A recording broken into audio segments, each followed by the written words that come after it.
Assalamu alaikum students. I welcome you all here again with our next topic of technical and business writing.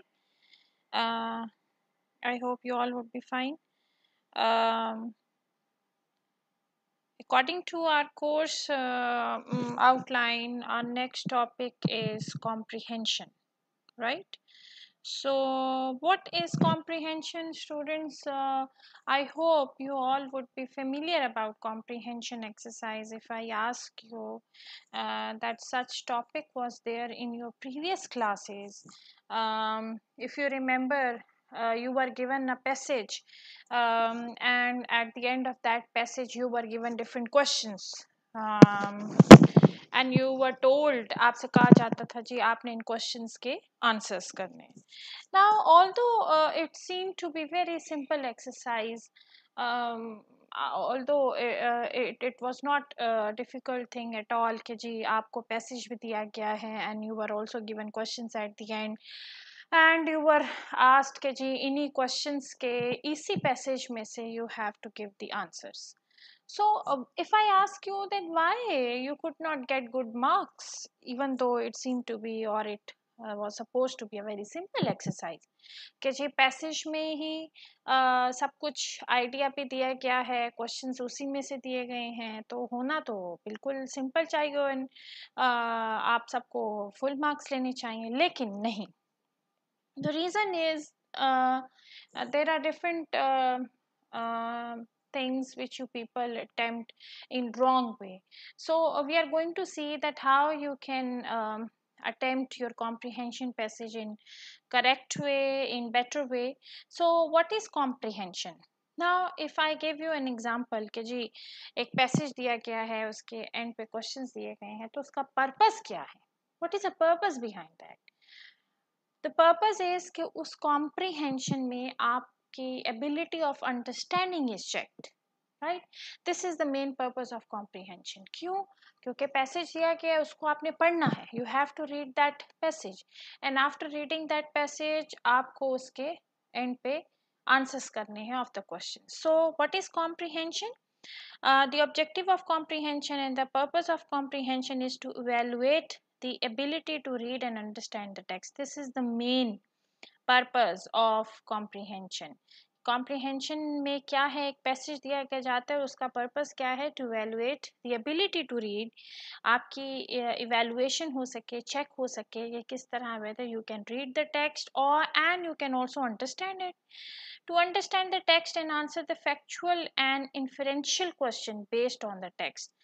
आपको ये देखा जाता है कि जी आपने टेक्स्ट को अंडरस्टैंड किया है and whether you are capable of answering all the facts and inferential factual यानी facts पे depend करने वाले मतलब वो logical questioning जो है and inferential कहते हैं कि आप उसको किस तरह interpret कर रहे हैं. interpret करने का मतलब है आप उस चीज़ में से क्या idea gain कर रहे हैं और उन questions को आप कैसे understand कर रहे हैं. To comprehend key points and how you can understand the main ideas. Key points are actually called as main ideas. To comprehend, ye comprehend means to understand, right? Author's views, opinion and perspectives. Yes, ये सारे जो हैं ये objectives हैं comprehension exercise के कि आपने main idea को भी understand करना है, आपने उस text को understand करना है, उसके बाद उसके author's views, opinions, perspectives, author के क्या views हैं, opinions हैं, author कौन है, who is an author, जिसने वो paragraph या passage जो है लिखा है and उसके क्या different ideas हैं. To evaluate the vocabulary comprehension power, and this is another purpose of comprehension exercise कि आपकी vocabulary understanding भी check की जाती है. So reading comprehension is the ability to understand what we read, where words have context and texts have meaning.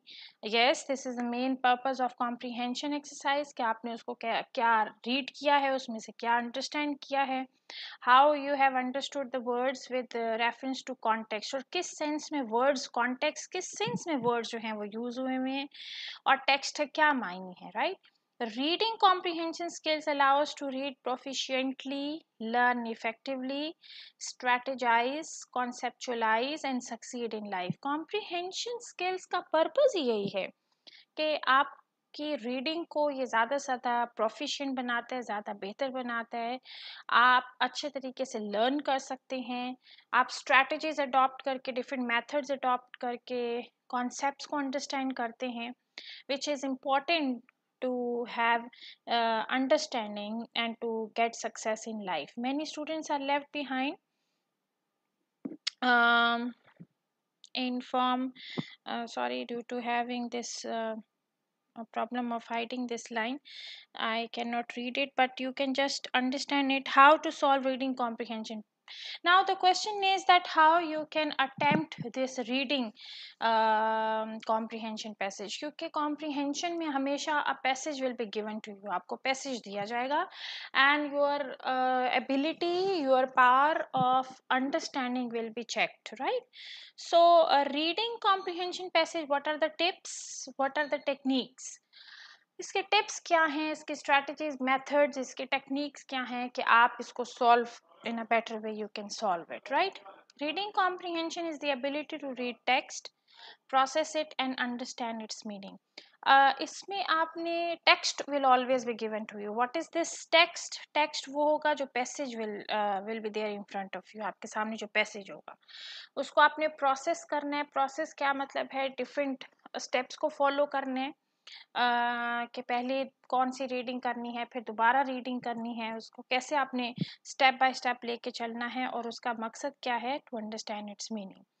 An individual's ability to comprehend text is influenced by their traits and skills, one of which is ability to make inferences. Yes, now usually हम जो text पढ़ते हैं, ठीक है, when we read a passage, when we read a text, तो उसमें हम ideas को लिंक करते जाते हैं, उसके अंदर डिफरेंट अपने एक्सपीरियंसेस को ऐड करते हैं, and when we link the ideas and link the text with each other, so we make different interpretations, हम उसमें डिफरेंट इंटरप्रेट करते हैं, उसके मायने को अंडरस्टैंड करने की कोशिश करते हैं, we make different links. Proficient reading depends on ability to recognize words quickly and effortlessly. और proficient reading कौन सी है, जो वो reading, that reading in which you recognize words quickly. आप words को जल्दी से recognize, words का अंदाज़ा लगा के उसका मतलब निकालते हैं और without any efforts you judge its meaning. सो ये सारे जो हैं ये टिप्स हैं, ये टेक्निक्स हैं, how to solve comprehension passage. Ability of an individual to comprehend text depends upon prior knowledge about the subject. Prior knowledge means ke remember one thing, sometimes you will be given that passage, आपको कभी कभी ऐसा passage दिया जाएगा कि उसके बारे में आपके पास कुछ ना कुछ नॉलेज पहले से मौजूद होगा. एंड रिमेंबर वन थिंग, जब आपके पास पहले से कुछ ना कुछ नॉलेज है, for example if I have given you a passage about higher education, मैंने हायर एजुकेशन का एक पैसेज दिया है, उसमें आपको डिफरेंट डिटेल्स दी गई हैं and at the end of that passage you are asked कि जी आपने इसका आंसर्स करने हैं.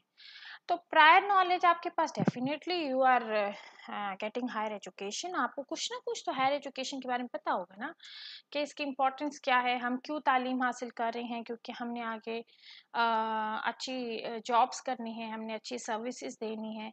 सो ये प्रायर नॉलेज, पहले से नॉलेज आपके पास. The ability to make inferences, और इन्फ्रेंसेस का क्या मतलब है, how you can get the meaning from it, आप उसमें से किस तरह मतलब निकालेंगे, right? Then why you when you begin to read the passage, follow these strategies. आपने एक पैसेज को, you have to attempt the answers of the questions that will be given at the end of a passage. अब इसमें आपने students क्या करना है, कौन कौन सी टिप्स हैं? First of all you will read the passage, आप सबसे पहले पैसेज को रीड करेंगे. अब आपने रीडिंग किस पर्पज से करना है? We read paragraph for two purposes. First, to develop comprehension about the text. It happens when we have command over the words which are used in the paragraph. Second, for drawing inferential meaning from the text. तो आपने passage को दो purpose से पढ़ना है कि उसके meanings को अंडरस्टैंड करना है, प्लस उसको उस टेक्स्ट को अंडरस्टैंड करना है और उसमें से मीनिंग्स निकालने हैं, right. Next is yes, please follow the following strategies to develop comprehension. Read the text thoroughly. अब इसमें हमने फर्स्ट स्टेप आपका क्या होगा कि आपने पैसेज को एक क्विक रीडिंग देनी है, राइट। फर्स्ट टाइम आपकी जो रीडिंग होगी that will be quick reading. Remember one thing, कभी भी आपने पैसेज को पहली दफ़ा में ही आहिस्ता आहिस्ता थॉरली डिटेल में नहीं पढ़ना। First time reading will be done, that will be quick reading. Quick reading में क्या होता है, you just get the main idea what this passage is all about, ठीक है।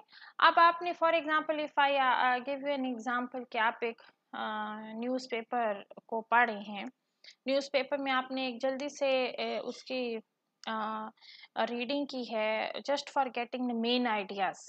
जो फर्स्ट टाइम आपने न्यूज़पेपर को रीड किया है वो आपने मेन आइडियाज़ को अंडरस्टैंड। इसी तरह जो passage will be given to you for comprehension, उसमें आपने पहली दफ़ा रीडिंग जो है वो जल्दी से करनी है, just to know the main idea what this passage is all about.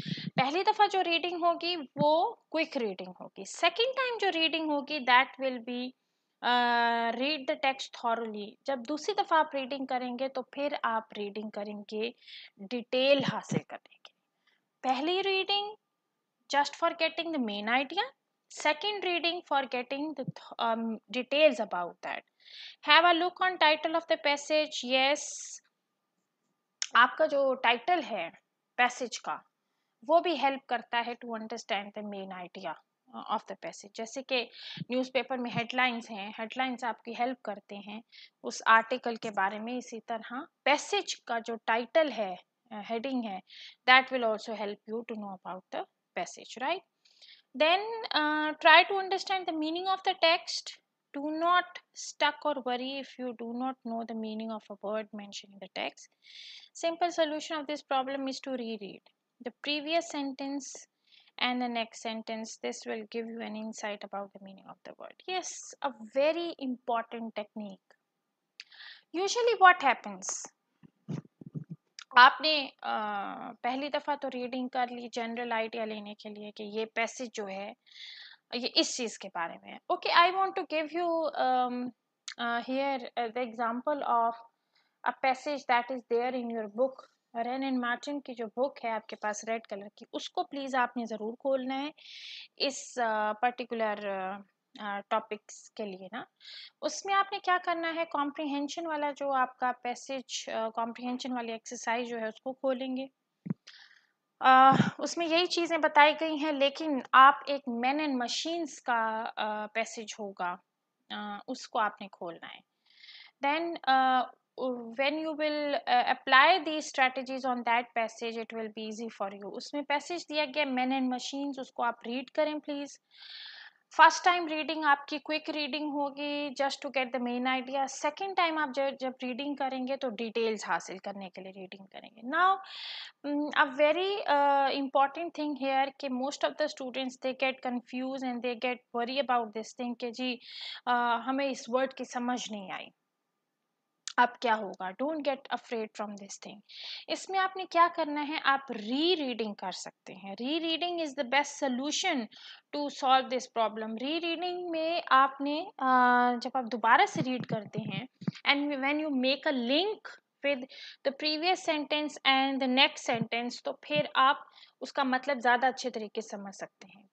तो री reading is the good solution. री रीडिंग एक रेमेडी है, एक सोल्यूशन है कि आपकी प्रॉब्लम सॉल्व हो सकती है कि जी मुझे इस चीज़ की समझ नहीं आ रही। अनदर थिंग इज के वर्ड को जब हम रीडिंग स्किल्स करेंगे तो मैं आपको बताऊंगी, आपने वर्ड का अंदाज़ा लगा के उसको मीनिंग हासिल कर सकते हैं, राइट। जब आप इसको अंदाज़ा लगा के करेंगे then it would be easy for you. So this will give you an so make connections with all the sentences, with all the ideas to get the clear meaning of the word, right? Next is word, try to find out the answer of inferential question which demands the reader to look beyond the text. Yes, ये inferential question होते हैं। आपसे आपके ideas लिए जाएंगे। हाँ, why do you think so, how did incident take place, given statement, why और why not. Now these are the ideas which will be taken from you। आपसे आइडियाज लिए जाएंगे, आपसे कमेंट्स लिए जाएंगे, व्यूज लिए जाएंगे। बिकॉज समटाइम्स इट हैपन्स कि आपने पैसेज को पढ़ा है और पैसेज के बारे में डिफरेंट आइडियाज आपके माइंड में आते हैं व्हेन यू रीड इट। क्योंकि कॉम्प्रिहेंशन का पर्पस ये है, this is the main purpose of comprehension, to evaluate your power of understanding. आपकी अंडरस्टैंडिंग पावर को देखा जाता है, इवेलुएट किया जाता है। तो ये वाले जो हैं क्वेश्चंस आ सकते हैं। To answer these types of questions, reader should look into the mentioned text as well as correlate it into the real life situations। Yes, this is an important thing। आप जो पैसेज मैंने आपको बताया है man and machines, उसमें भी ऐसे questions आ सकते हैं, why and how and what do you think. तो उसमें आपने अपने रियल लाइफ से एक्सपीरियंसेस को लेके वहाँ पे उस क्वेश्चन का आंसर कर सकते हैं, right. Then reader should give the answers, yes, beyond the text। text ज़रूरी नहीं है कि वो आंसर exactly text में मौजूद होगा। what you will do, you will apply and use your own personal experiences to give the answers of those questions, right। Then read the questions and look out for the answer from the text। question itself comprise of answer, so read the questions properly। now once you have read the passage, आपने पहला step मैंने अभी आपको बताया है कि आपने quick reading करनी है। सेकंड में आपने थॉरो रीडिंग करनी है, यानी डिटेल्ड रीडिंग करनी है। While reading for the detailed purpose, always keep a pen and highlighter with you. हमेशा अपने पास पेन और हाइलाइटर रखना है। पैसेज में इंपॉर्टेंट आइडियाज को you will highlight and you will underline, right। when you will highlight and when you will underline and when you will understand the text according to requirement, then you will come to the questions। अब आप questions की तरफ आएंगे, right। Okay जी, आपने questions अच्छी तरह पढ़े। Question number one पढ़ा आपने, then you will move towards the passage again। Question number one पढ़ने के बाद आप वापस जाएंगे पैसेज पे। you will find out the answer of question number one। question number one का आप आंसर find out करेंगे and then you will write the answer of question number one। now one thing more that is very important and that is why you people don't get good marks here। देखने में तो बहुत simple है जी, question is given and answer आपने जी passage से देख के लिख लिया है, but never write or copy that answer as it is from the passage। कभी भी पैसेज से आपने कॉपी करके आंसर नहीं लिखना। फॉर एग्जाम्पल, पैसेज में है जी 4 स्टूडेंट्स क्लास में मौजूद हैं, राइट। अंडरस्टैंड करें, पैसेज में लिखा बताया गया है कि जी 4 स्टूडेंट्स क्लास में मौजूद हैं। क्वेश्चन में पूछा गया है पास्ट में कि जी how many students were there in the class. अब आप मुझे बताएं, क्वेश्चन में है पास्ट, पैसेज में है प्रेजेंट। अब आप पास्ट में आंसर देंगे या प्रेजेंट में पैसेज वाले। you will give answer according to past tense according to which the question has been asked। जिस टेंस में जिस उसमें क्वेश्चन में पूछा गया वही टेंस आपने किस में यूज करनी है, आंसर में, राइट। सो आपने, ठीक है जी, 4 स्टूडेंट्स पैसेज में भी थे, 4 स्टूडेंट्स आंसर में भी होंगे। Number of students will never change, concept कभी चेंज नहीं होगा, but the way you are writing that concept will definitely be change. आपने लिखना है there were 4 students present in the class. ठीक है जी, एक बात ये इंपॉर्टेंट है पैसेज के बारे में।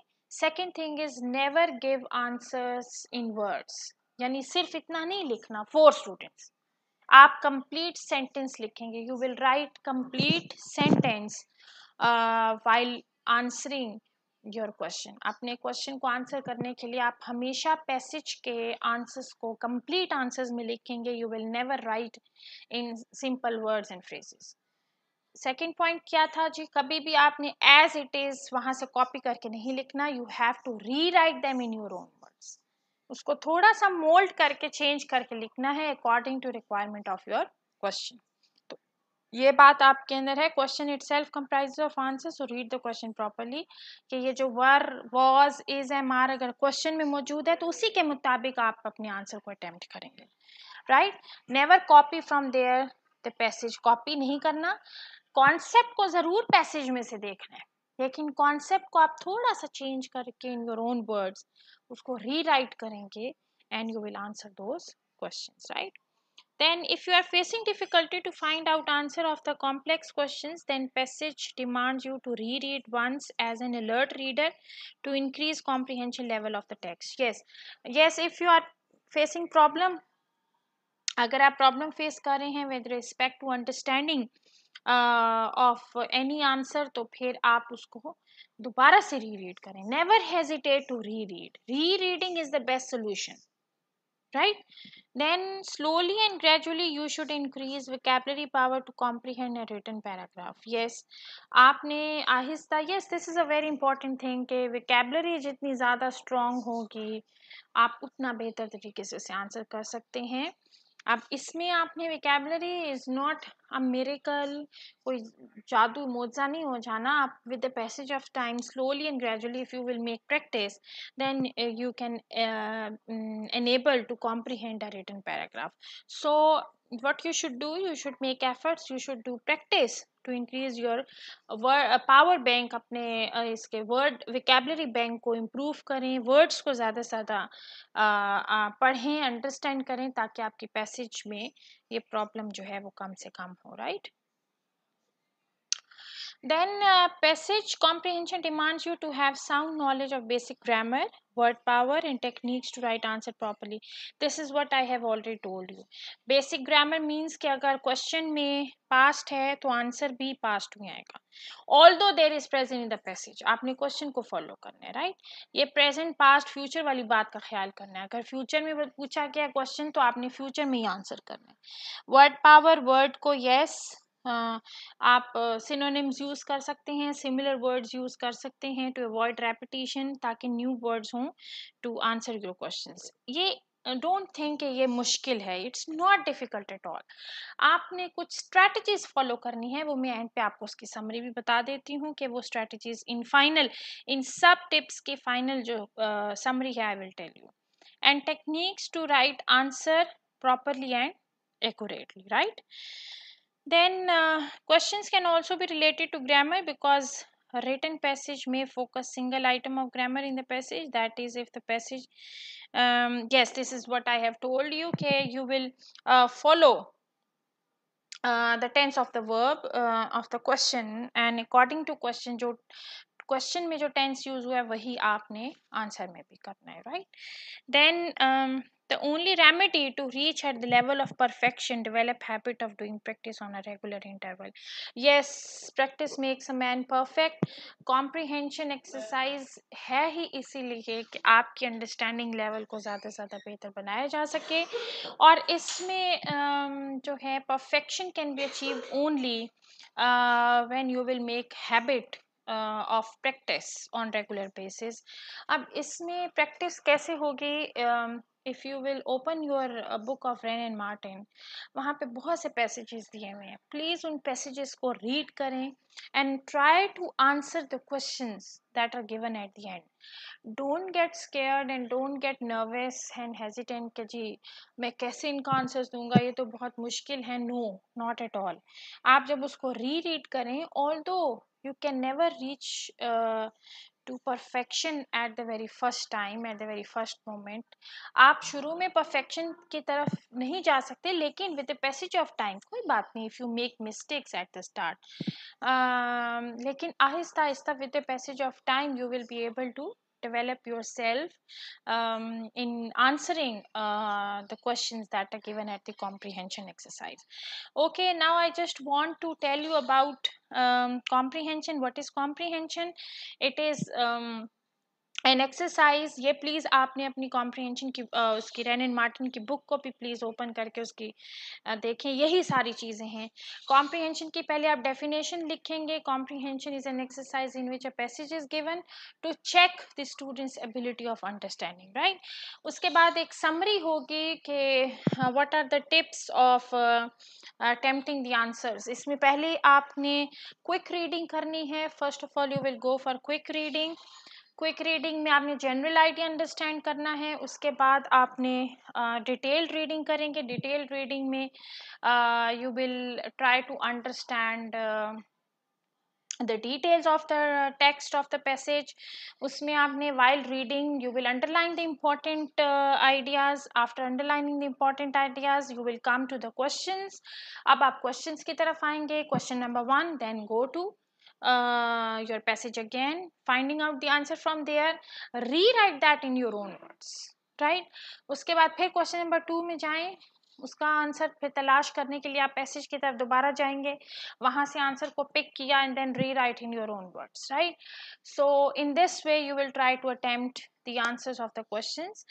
और वर्ड्स के अगर बारे में पूछा गया है तो वर्ड्स के मीनिंग्स को आप अंदाजा लगा के with the help of the context in which they are used you can write their meanings, right। So this is actually a comprehension. Yes, rereading is a very important solution to understand the text। एक दफ़ा नहीं समझ आई दोबारा reading करें, दो दफ़ा समझ नहीं आई थर्ड टाइम रीडिंग करें। So when you will when you will increase the number of times of reading, then it will help you to understand the text in a better way। So comprehension passage का objective purpose यही है कि आप उसको बेहतर तरीके से understand करें, right. And it helps you to develop your understanding level and understanding ability. कि कोई भी आपको पैसेज दिया जाता है इन योर फ्यूचर लाइफ, आपकी कभी प्रोफेशनल फील्ड में कोई टेक्स्ट आपको दिया जाता है, इसका पर्पस यही है when ever you will be given a text in your future life in professional field, so how you will understand that text in a better way and how you can answer those questions in a better way, because management administration can ask you, आपसे पूछ सकते हैं कि जी इस particular report में ऐसी क्या चीज़ है और आपने इन क्वेश्चंस को कैसे आंसर्स कर सकते हैं। So this is actually the purpose of comprehension exercise. ये मैंने एक आपको कंप्लीट लेक्चर इसलिए दिया है क्योंकि आपने इस पर्टिकुलर टॉपिक पे प्रैक्टिस ज़्यादा से ज़्यादा करनी है। I am assigning you a task. आपको मैं ये टास्क दे रही हूँ कि रेन एंड मार्टिन की बुक में जो दो से तीन पैसेजेस हैं, मैन एंड मशीन्स वाला तो स्पेसिफिकली और भी एक दो पैसेजेस हैं, उनकी आपने ऑलमोस्ट 3 पैसेजेस को आपने not 3 exactly 5 passages को you will answer the questions of 5 passages in your own words। कोई से 5 passages select करें and answer the questions which are given at the end। ये नहीं परेशान होना कि पता नहीं मेरी परफेक्ट नहीं होंगे, करेक्ट नहीं होंगे, मैं सही नहीं कर सकूंगा या कर सकूंगी, नहीं। You will try to follow all these tips and techniques and you will try to answer those questions according to the requirement which I will check inshallah।